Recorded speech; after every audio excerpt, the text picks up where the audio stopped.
Hello, welcome back. Today we will be taking a look at the 2012 Desert Skiff set.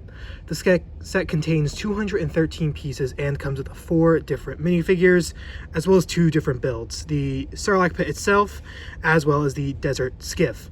So starting off, we'll take a look at the Sarlacc pit, and as far as LEGO Sarlacc pits go, this one is a bit more on the simple side, but it checks off all of the important details that you really expect from a LEGO Sarlacc pit. You have a little pit, so bit of depth there.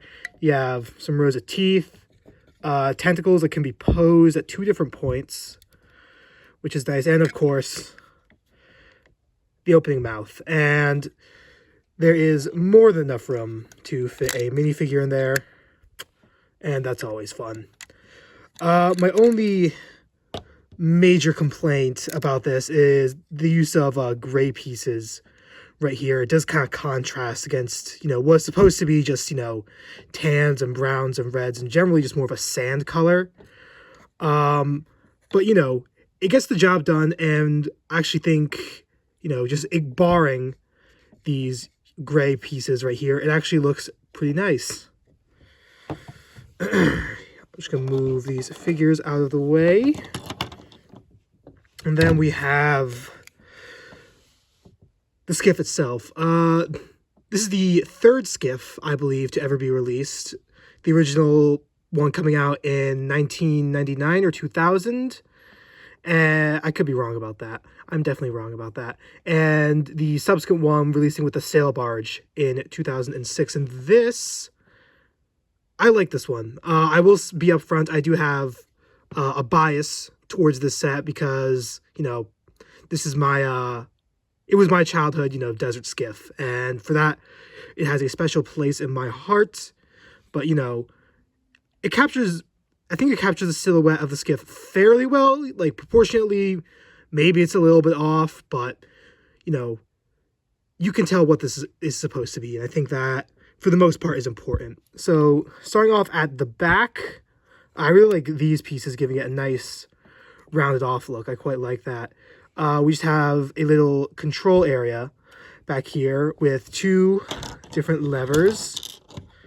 And of course, you can fit a minifigure back there. You can pose them up with the levers. Let me just do that.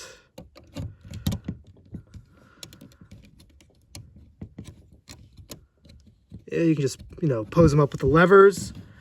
That looks nice.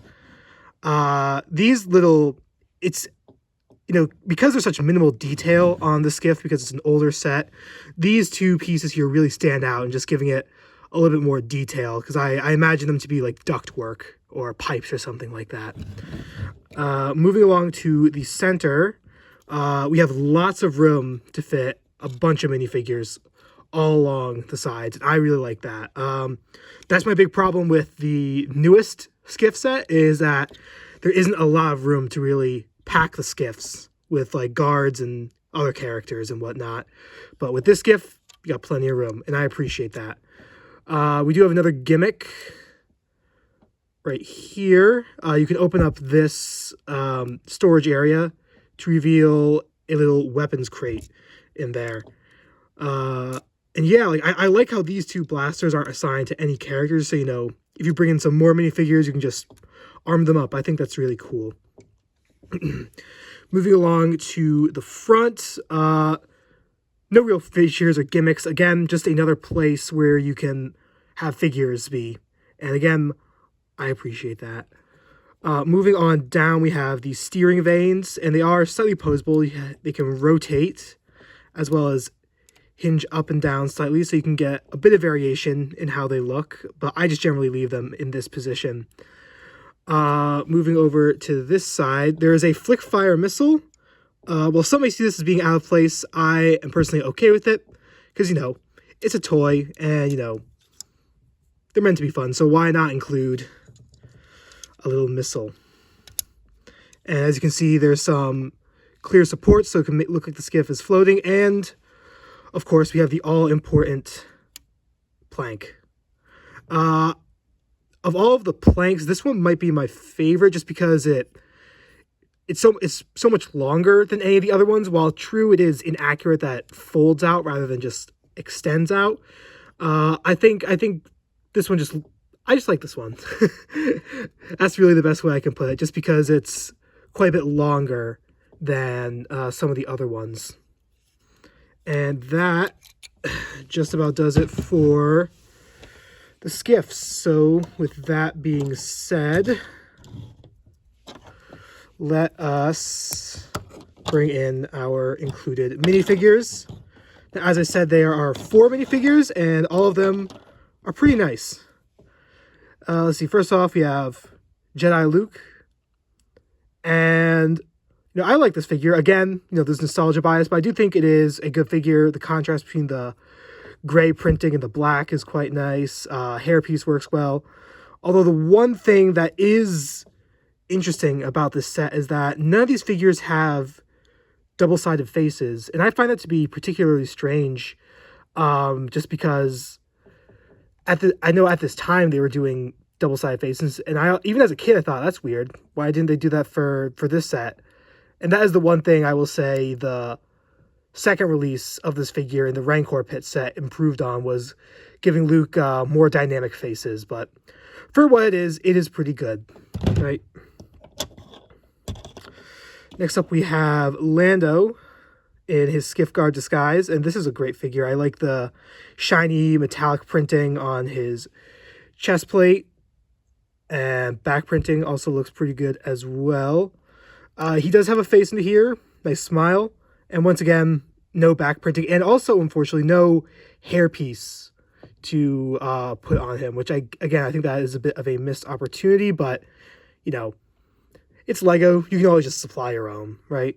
You also get this nice axe piece, or axe weapon, excuse me, that, it's been used a lot, and I can see why. It works very well. It's iconic. I like it. Next up, we have Boba Fett. And, compared to some of the newer ones, he is a bit more simple. No arm printing, isn't even any back printing underneath this jetpack. But again, that's okay. He's the only figure in the set to have leg printing and even some toe printing, which I really like. Yeah, it's a classic figure that, has changed. The general idea of, this helmet and this backpack, or jetpack, excuse me, have remained most of the same. I also do like the gun they gave him. Sometimes some of the newer guns that they've given him haven't been my favorite. Not bad, but I think this one I just like the best. Not sure why. Lifting up his helmet, we get the Boba Fett Jango Fett head sculpt, as you would expect. Not the angry clone face, which I appreciate. And of course, you can move the rangefinder down as always.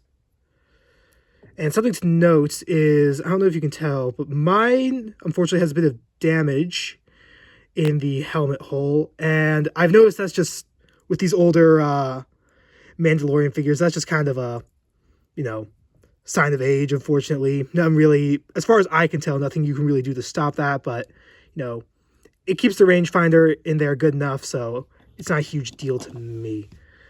Lastly, we get Kithaba, or Barada, if you're only going off the 80s toy. However, personally, I just call him Kithaba, and this is a very nice figure.